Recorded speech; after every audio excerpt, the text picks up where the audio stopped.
नमस्कार साथियों, उम्मीद करता हूं आप सब बहुत अच्छे होंगे। 29 जुलाई का दिन है और एक बार फिर से आपकी daily dose of current affair यहां पर हाजिर है। Would like to welcome you all to your daily dose of current affairs. एक ऐसी करंट अफेयर्स जो कि ना सिर्फ आपको क्लैरिटी प्रोवाइड करती है बल्कि आपको कंसेप्चुअली भी काफी सारी एग्जाम ओरिएंटेड चीजें यहां पर पता चलती हैं एंड आई एम श्योर उससे आपको बहुत long term level of understanding मिलती है। तो ये चीज आप खास ध्यान दीजिएगा कि करंट अफेयर जो है वो हमेशा वही आप पढ़े जहां पे आपको ना सिर्फ मुश्किल चीजें आसान बनाकर बताई जाती हैं बल्कि आपको एक लॉन्ग टर्म अंडरस्टैंडिंग जरूर मिलती है।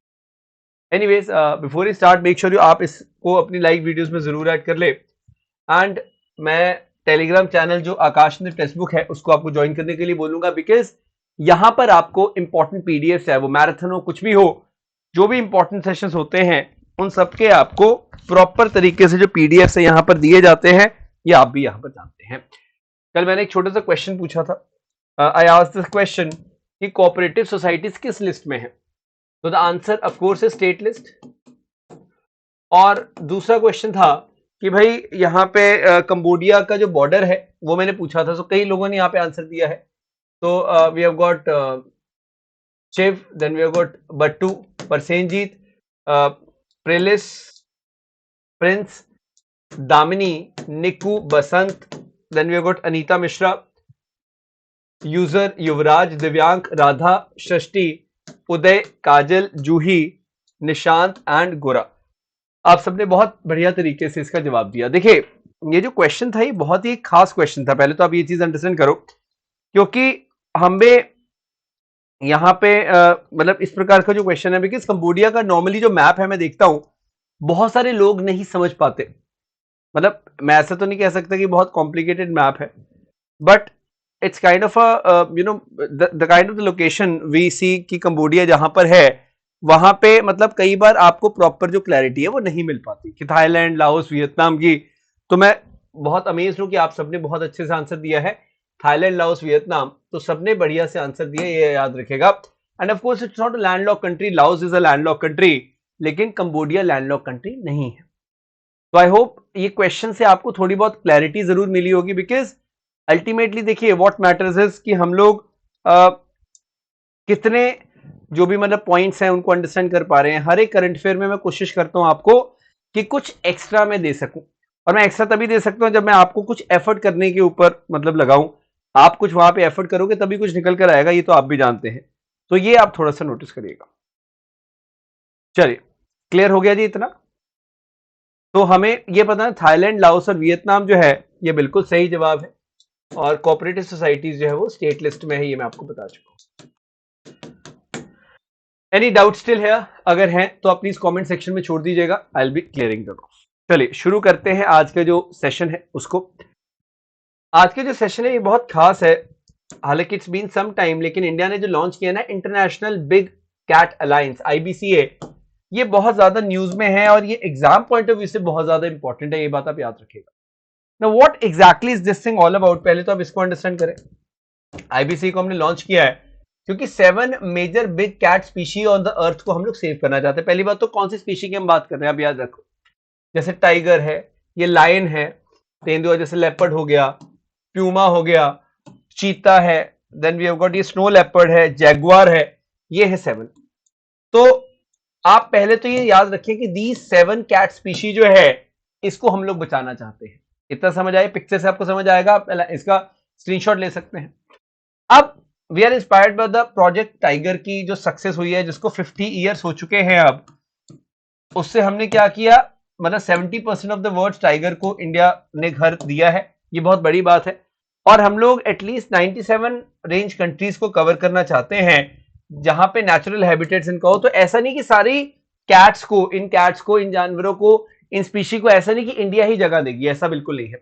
हम लोग इंटरनेशनल लेवल पे जाके मतलब एक अलायंस बनाना चाहते हैं जहां पे जैसे इंटरनेशनल सोलर अलायंस है, वैसे तो नहीं कि इंडिया सारी सोलर एनर्जी बना रही, लेकिन ये अलायंस में ही होगा, अलग अलग कंट्रीज जो है अपना योगदान देगी, जन भागीदारी होगी, ये इंपॉर्टेंट। ऑनरेबल प्राइम मिनिस्टर ने इनॉग्रेट किया इंटरनेशनल एग्जीबिशन कम कन्वेंशन सेंटर जिसको हम बोलते हैं भारत मंडपम। सिंपल सा सवाल है, ये देखो ड्रोन भी यहाँ पे उड़ाया है ना, ये देखो यहाँ पे ड्रोन उड़ रहा है। तो आपको सिंपल सा क्वेश्चन क्या आएगा कि ये जो भारत मंडपम है ये बहुत न्यूज में था, कहां पे है? Basically it is revamped Pragati Maidan complex, Delhi वाला है ना प्रगति मैदान, तो कहां पर है? दिल्ली में ही है, इसी को हम लोग भारत मंडपम बोल रहे हैं। तो ये आपको पता होना चाहिए, where it is based in Delhi, capital में ही भारत मंडपम। तो सवाल अगर आता है कि भारत मंडपम क्या है, it's exhibition come convention centre, जैसे एग्जीबिशन किसी भी चीज की लगती है ना, वो उसी चीज के लिए है, सिंपल। अब पब्लिकेशन डिवीजन है, किस मिनिस्ट्री के अंदर आता है? मिनिस्ट्री ऑफ इंफॉर्मेशन ब्रॉडकास्टिंग, ठीक है जी। तो पब्लिकेशन डिवीजन जो है, it is participating in the much awaited book fair in the city. पता है ना, दिल्ली बुक फेयर जो है वो एक बहुत बड़ा इवेंट होता है। अगर आप दिल्ली में या दिल्ली के आसपास रहते हैं, you should surely go and visit, because 29 जुलाई से 2 अगस्त तक ये होगा। तो ये क्या है? This is the 27th edition of the fair. ये ऑर्गेनाइज करवाया जा रहा है by India trade promotion organisation, ITPO, जो ऑफ कोर्स यहाँ पे और भी एसोसिएशन होती है। तो यहाँ पे आपको पता होगा बुक फेयर जो है, मतलब बुक फेयर में वही है कि बुक्स मिलती है, बहुत ज्यादा हैवी डिस्काउंट होता है उन बुक्स के ऊपर। इस तरह से जो बुक लवर्स हैं वो दूर दूर से यहाँ पर जाते हैं।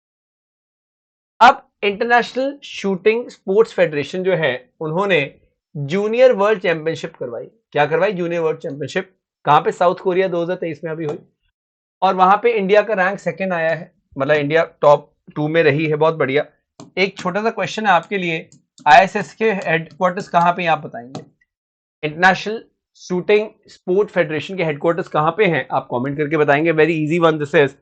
और यहां पे हमने क्या ऑब्जर्व किया, ये ध्यान दीजिएगा। वी ऑब्जर्व कि हम जब टॉप 5 कंट्रीज की बात करते हैं, इसमें टॉप तो चाइना ने किया है, 12 गोल्ड जीते हैं और टोटल 28 मेडल्स है। इंडिया ने 6 गोल्ड जीते हैं और इंडिया के टोटल 17 मेडल्स हैं। इसके साथ इंडिया दूसरे स्थान पे रहा। तीसरे पे बहुत हैरानी की बात है, यूक्रेन है, जहां पे इतनी कॉन्फ्लिक्ट भी है, फिर भी यूक्रेन तीसरे पे रहा। तो मेरे हिसाब से तो भाई ये बहुत कमेंडेबल एफर्ट है।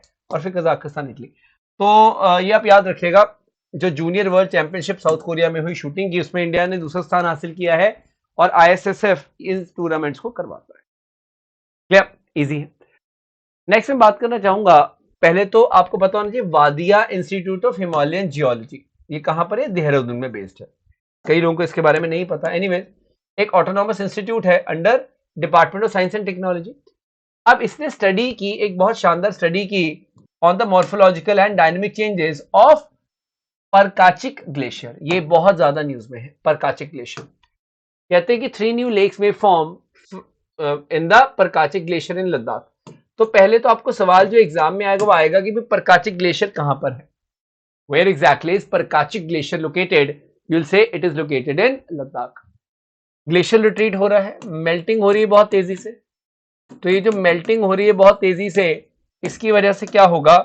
इसकी वजह से हमें ये ऑब्जर्व करने को मिलता है दैट अल्टीमेटली बहुत सारी जो लेक्स है वो निकल कर आती हैं। कुछ यहाँ पे पिक्चर्स भी इन्होंने बताई थी, ये लेफ्ट पार्ट है, सेंटर पार्ट। आप यहाँ पे देखेंगे अगर, we have observe this particular thing, that's a fact. तो आप ये नोटिस करिएगा, बहुत इंपॉर्टेंट है। तो हमें पता होना चाहिए कि 3 new lakes may form the Parkachik glacier in Ladakh, क्योंकि ग्लेशियर रिट्रीट हो रही है। तो मैं ये न्यूज को हेडलाइन मतलब हाईलाइट क्यों कर रहा हूं? बिकॉज अल्टीमेटली ऐसे क्वेश्चंस आते हैं, परकाचिक ग्लेशियर वो पूछेगा कहां पर है, so you should know it is based in Ladakh, as simple as that. ये पॉइंट आप थोड़ा सा अंडरस्टैंड करिएगा। How difficult is that? Easy. तो मतलब माइनर से पॉइंट्स हैं, अगर आप थोड़ा सा भी अंडरस्टैंड करें तो आपको यहां पे क्लैरिटी मिल जाए। आगे बढ़ते हैं। अब देखिए, चाइना में बहुत देर से Yang he was the foreign minister. आपने फोटो भी इनकी देखी होगी। 9 साल तक, 9 ईयर्स तक ही वॉज द फॉरेन मिनिस्टर। उसके बाद दिसंबर 2022 में, कुछ ही महीने पहले, यिन गैंग आए थे, लेकिन अब वो जा चुके हैं and he is back as the China's foreign minister. तो वैंग ही, जो कि काफी अग्रेसिव फॉरेन मिनिस्टर माने जाते हैं, ही इज बैक इन चाइना। तो याद रखिएगा, मतलब मैं जानता हूं कि चाइनीज नाम थोड़े से मुश्किल होते हैं, बट मेरा यहाँ पे मतलब मुझे लगा ये इंपॉर्टेंट है, मैं आपको बता दूं कि वैंग ही एक बहुत इंपॉर्टेंट स्टेट्समैन है and he is back as a China's foreign minister. Very much important, because now seeing the global जो टर्मोइल्स इतने चल रहे हैं, इधर उधर इतना कुछ चल रहा है, तो उसमें ये इंपॉर्टेंट भूमिका निभाएंगे। Do join my Telegram channel if you have not joined it yet. Again मैं 12 बजे आपके साथ जुड़ूंगा, ऐसे का एक और बहुत शानदार सेशन लेकर आऊंगा 12 PM live today of course. And make sure आप यूज करें code Josh in case you have not taken the subscription, you can take that easily. Channel को सब्सक्राइब कर ले, इस सेशन को शेयर और लाइक जरूर कर दे। कमेंट करके एक ही क्वेश्चन मैंने पूछा उसका जवाब दें, बताएं कि सेशन कैसा लगा। So that's it for now. I hope you have enjoyed the session. Thank you so very much. Take care. जय हिंद, जय भारत।